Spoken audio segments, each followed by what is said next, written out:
আর জান্নাতের গন্ধ কি পাওয়া যায়? সুবহানাল্লাহ। আচ্ছা, একটু বলেই দিই মাঝখানে। রাসূলুল্লাহ সাল্লাল্লাহু আলাইহি ওয়াসাল্লাম মেরাজে হঠাৎ সুঘ্রাণ। নবী সাল্লাল্লাহু আলাইহি ওয়াসাল্লাম বলছেন কোত্থেকে আসছে এটা?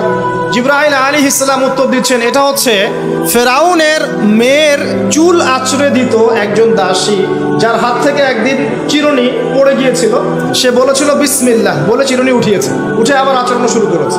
এখন এর মেয়ে শুনে ফেলেছে বিসমিল্লাহ বলে উঠিয়েছে। সেই মেয়ে ফেরাউনকে বলল যে আপনাকে বাদ দিয়ে এই দাসী আরেকজনকে ইলাহ মানছে। তখন সেই দাসীকে গ্রেপ্তার করা হলো। তুমি কার উপাসনা করছো, কার ইবাদত করছো? সে দাসী বলছে আমি এক আল্লাহর ইবাদত করি। কে আল্লাহ? যে আল্লাহ আমাকে সৃষ্টি করেছেন, যে আল্লাহ আমার রব, যে আল্লাহ আপনারও রব। ফেরাউনকে মুখের উপর বলে দিল। এবার ফেরাউন তাকে ধরে বলছে ফিরে আসো তোমার মতাদর্শ থেকে, না হলে তোমাকে জীবন্ত আগুনে পুড়িয়ে মার। কি বলছে? আগুনে পুড়িয়ে মার।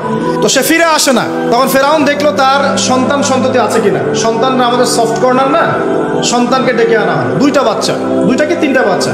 বলছে ফিরে আসো, আমাকে ইলাহ বলে স্বীকার করো, না হলে তোমার সন্তানদেরকে আগুনে ফেলে দিব। সেই মহিলা বলছে আমার তো মাত্র 3টা সন্তান, আমার যদি এর চাইতেও বেশি সন্তান থাকতো তারপর আমি ফিরে আসতাম না। একে একে মায়ের চোখের সামনে এক এক করে বাচ্চাদেরকে জীবন্ত আগুনে পুড়িয়ে ফেলা হলো।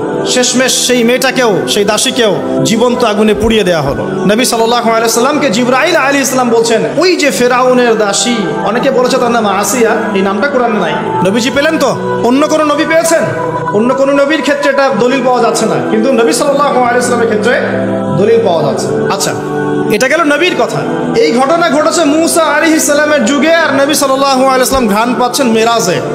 চিন্তা করতে পারেন কত বছর আগে ঘটনা ঘটেছে, আমরা জানতামই না। কিন্তু যদি মেরাজে নবী সাল্লাল্লাহু আলাইহি সাল্লামের কাছে সুঘ্রাণটা না আসতো। সুবহানাল্লাহ। এরপর কি? এটা তো নবীর ক্ষেত্রে গেল। সাহাবীদের ক্ষেত্রে কি হয়েছে? একজন সাহাবী যার নাম আনাস বিন নজর। কি নাম? আনাস বিন নজর। নামগুলো মনে রাখবেন। উহুদের মাঠে বিশাল যুদ্ধ হচ্ছে। আমরা জানি যুদ্ধের মধ্যে প্রথম দিকে মুসলিমরা প্রায় জয়লাভ করেই ফেলেছিল, কিন্তু একটা ভুল, অনলি একটা ভুল। কি ভুল? ওই জাবাল রুমার মধ্যে 50 জন তীরন্দাজ সাহাবীকে রেখে দেওয়া হয়েছে। নবীজি বলেছিলেন আমরা যদি মরেও যাই, আমাদের গায়ের গোশত যদি পাখি এসে খাওয়া শুরু করে, তোমরা নামবে না এখান থেকে। বুঝতে পারছেন? কমান্ড। এটা হচ্ছে একজন নেতার আনুগত্য, কমান্ড। নেতার আনুগত্য কত বড় জিনিস দেখেন। তো যখন যুদ্ধ শুরু হয়ে গেল, হামজা রাদিয়াল্লাহু আনহু সহ অন্যান্য সাহাবীরা বীর বিক্রমে যুদ্ধ করলেন। অল্প কিছু সময়ের মধ্যেই কাফেররা পালানো শুরু করল। যখন মুসলিমরা বীর দর্পে যুদ্ধ করে, কাফেররা পালিয়ে যায় না? যায় না? মুসলিমরা সবাই ঐক্যবদ্ধ যদি হতে পারতো, কোনো কাফেরের শক্তি ছিল নাকি ইসলামের দিকে চোখ তুলে তাকায়? আজকে আমরা যে বিভক্ত, আমরা বিভক্ত, আপোষে বিভক্ত, বিভিন্ন দলে মতাদর্শে বিভক্ত। আমাদের শক্তি কমে গেছে, হাওয়া বেরিয়ে গেছে।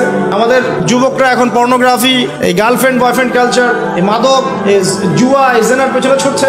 আমরা নামাজ ছেড়ে দিচ্ছি, কোরআন ছেড়ে দিচ্ছি, মা বোনরা পর্দা ছেড়ে দিচ্ছেন। এই জাতি কি বিজয় লাভ করবে নাকি? আগে এই জায়গায় ঠিক করতে হবে, তারপর বিজয় আসবে ইনশাআল্লাহ তাআলা। আর বিজয় যে আসবে এই বিষয়ে কোনো সন্দেহ আছে? কোনো সন্দেহ নাই। আমরা না পারলে আল্লাহ পাক অন্য জেনারেশনকে নিয়ে আসবেন। ওই জেনারেশন না পারলে তার পরের জেনারেশন পারবে। তারাও যদি না পারে, আমাদের দ্বারা যদি কোনো কাজই না হয়, আল্লাহ পাক অমুসলিমদেরকে হেদায়েত দিয়ে ইসলামে নিয়ে আসবেন, তাদের হাত দিয়ে বিজয় দিবেন ইনশাআল্লাহ। পৃথিবী সভ্যতা শুরু হয়েছিল একজন নবী দ্বারা, ইসলাম দ্বারা। সভ্যতা শেষও হবে ইনশাআল্লাহ তাআলা একজন নবী দ্বারা। সেই নবীর নাম কি? নবী ঈসা ইবনে মারইয়াম। মারা গেছেন না জীবিত আছেন? বহু মানুষ বিশ্বাস করে তিনি মারা গেছেন। আমরা কি বিশ্বাস করব? আল্লাহ পাক বলছেন ওয়ামা কাতালুহু ওয়ামা সালাবুহু। তারা ঈসা ইবনে মারইয়ামকে হত্যাও করে নাই, ক্রুশবিদ্ধও করে নাই। বাল রাফাআহু আল্লাহু ইলাইহি, বরং আল্লাহ তাকে তার কাছে উঠিয়ে নিয়েছেন। তিনি কোথায় আসবেন? তিনি আসবেন সিরিয়ায়। কোথায়? এই যুদ্ধ চলছে তা সিরিয়ায়, দেখেন নাই? আর এখানে লক্ষ লক্ষ মানুষকে মারা হয়েছে, মা বোনদের ইজ্জত নেওয়া হয়েছে, বাচ্চাদেরকে হত্যা করা হয়েছে। এগুলো ইস্যু নিয়ে একটা টু শব্দ করার মতো সৎসাহস হয় নাই। যে ইস্যুগুলো নিয়ে কথা বললে কোনো বাধা বিপত্তি আসে না, সেগুলো নিয়ে ফেসবুক গরম করতে খুব ভালো লাগে। কথা বোঝেন নাই? এই যে কয়েকদিন আগে এই যে হ্যালোইন একটা উৎসব হয়ে গেছে না, আরবদের নাকের ডগে আরবরাও করেছে না, একটা টু শব্দ করার সাহস হয়নি। টু শব্দ করলে সমস্যা, সাপোর্টটা কমে যাবে। তো তারপরে 2013 থেকে 22 পর্যন্ত ইয়েমেনের প্রায় 3.5 লক্ষ মানুষকে হত্যা করা হয়েছে, যার মধ্যে 60% হচ্ছে শিশু। এই ইস্যু নিয়ে একটা কথা বলার মতো সাহস ঘোমটার হয়নি। আর কি অসংখ্য ইস্যু আছে পুরো মুসলিম বিশ্বে, যেখানে তাকাবেন সত্যিকারের মুসলিমরা আজকে নির্যাতিত, নিপীড়িত। অর্থনৈতিকভাবে হোক, সামাজিকভাবে হোক, আপনার পারিবারিকভাবে হোক, ধর্মীয়ভাবে হোক, বিভিন্নভাবে তাদেরকে হ্যারাস করা হয়েছে। এই মাজলুমদের পক্ষে কথা বলার মতো সৎসাহস হয়নি। কোন ইস্যুগুলো নিয়ে কথা বলতে পছন্দ হয়? ছোটখাটো যেগুলো নিয়ে কথা বললে মজা পাওয়া যায়, 2-4 লাইন কমেন্ট পড়া যায়, কাউকে অপদস্থ করা যায়, কারো ইজ্জত ধুয়ে দেওয়া যায়। বাস্তবতা কি জানেন? বাস্তবতা হচ্ছে আল্লাহ রাব্বুল আলামিন যখন কাউকে কবুল করে নেন, সারা দুনিয়া মিলেও তার কোনো ক্ষতি করতে পারে না। আরেকটা বড় কথা বলি, মানুষের একটা কথা আছে যে স্পিরিচুয়াল প্রেজেন্স, মানে আধ্যাত্মিক উপস্থিতি বলে একটা কথা আছে। মানুষের ব্যক্তিগত প্রেজেন্সের চাইতে স্পিরিচুয়াল প্রেজেন্সটা অনেক বেশি ইম্পর্টেন্ট। বুঝাচ্ছি, ইব্রাহিম আলাইহিস সালাম কিন্তু বেঁচে নাই, বেঁচে আছেন, কিন্তু তার আদর্শ কিন্তু এখনো জীবিত আছে। নবী মুহাম্মদ সাল্লাল্লাহু আলাইহি ওয়াসাল্লাম বেঁচে আছেন, অবশ্যই তারা কবরে জীবিত, অবশ্যই সেটা অন্য ইস্যু। আমি পৃথিবীর কথা বলছি। নবী সাল্লাল্লাহু আলাইহি ওয়াসাল্লাম কি আমাদের মধ্যে আছেন না? আমাদের মধ্যে কি বেঁচে আছেন? তার আদর্শ কিন্তু মরে যায় নাই।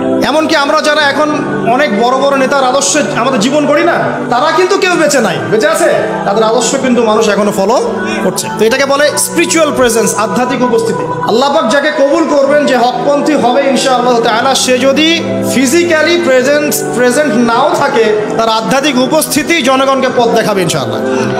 কথা বুঝতে পারছেন? তো বিগার ইস্যুগুলো নিয়ে কথা বলার সৎসাহস হচ্ছে না। এখানে বলছিলাম যে তোমরা এই জাবাল রুমা থেকে নামবে না যদি আমাদের দেহটাকে পাখি খেয়েও ফেলে। সাহাবীগণ প্রথমে দেখলেন আমরা প্রায় জিতে যাচ্ছি, তারা নেমে আসলেন, বললেন আল গনিম আল গনিম। তখন একটা বিপর্যয় সৃষ্টি হলো। কি বিপর্যয়?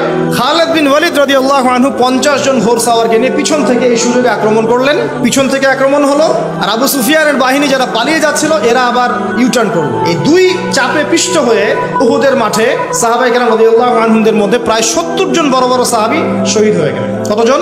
প্রায় 70 জন বড় বড় সাহাবী। এবং তাদের মধ্যে আনসার সাহাবীদের আত্মত্যাগ ছিল বীরত্বপূর্ণ।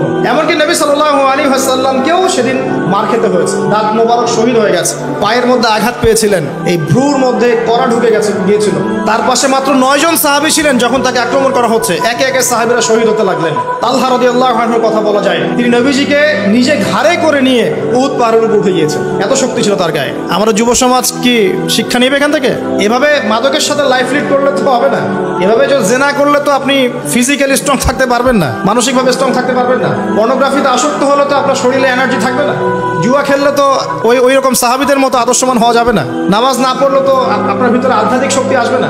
তো আমাদের যুব সমাজকে এখান থেকে শিক্ষা নিতে হবে। আল্লাহ পাক তৌফিক এনায়েত করুন। এখন সাহাবী উঠিয়ে নিয়ে গেছেন। নবী সাল্লাল্লাহু আলাইহি ওয়াসাল্লাম বলেছেন, তোমরা যদি কেউ জীবন্ত কোনো শহীদকে দেখতে চাও তাহলে তালহাকে দেখো, তার শরীরে প্রায় 60 থেকে 70টা দাগ ছিল, তারপরে তিনি শহীদ হন নাই সেদিন। আল্লাহ পাক তাকে হেফাজত করেছেন। তিনি বলছিলেন, আমি যখন যুদ্ধ করছিলাম, আর রাহিবুল মাকতুম বইটার মধ্যে আছে, আল্লাহ পাক তখন তাকে এত সাকিনা প্রশান্তি দিয়েছেন যে ঘুমে তার চোখ দিয়ে মানে শান্তির ঘুম চলে আসছে। তখন তিনি বলছেন, দুইবার আমার হাত থেকে তরোয়াল পড়ে গেছে ঘুমের চোটে। চিন্তা করতে পারেন, যুদ্ধ হচ্ছে, আল্লাহ পাক তাকে শান্তির ঘুম দিয়ে দিচ্ছেন চোখের মধ্যে। দুইবার অস্ত্র মানে তরোয়াল পড়ে যাচ্ছে হাত থেকে ঘুমের চোটে। তিনি শেষমেশ শহীদ হন নাই। নবী সাল্লাল্লাহু আলাইহি ওয়াসাল্লামকে ঘাড়ে নিয়ে উঠেছেন উহুদ পাহাড়ের উপরে। নবীজি বলছেন, তোমরা কেউ জীবন্ত শহীদকে দেখতে চাও, তালহাকে দেখো, সে জান্নাত ক্রয় করে নিয়েছে। আবু বকর রাদিয়াল্লাহু আনহু বলতেন, উহুদের দিনটা হচ্ছে তালহার দিন।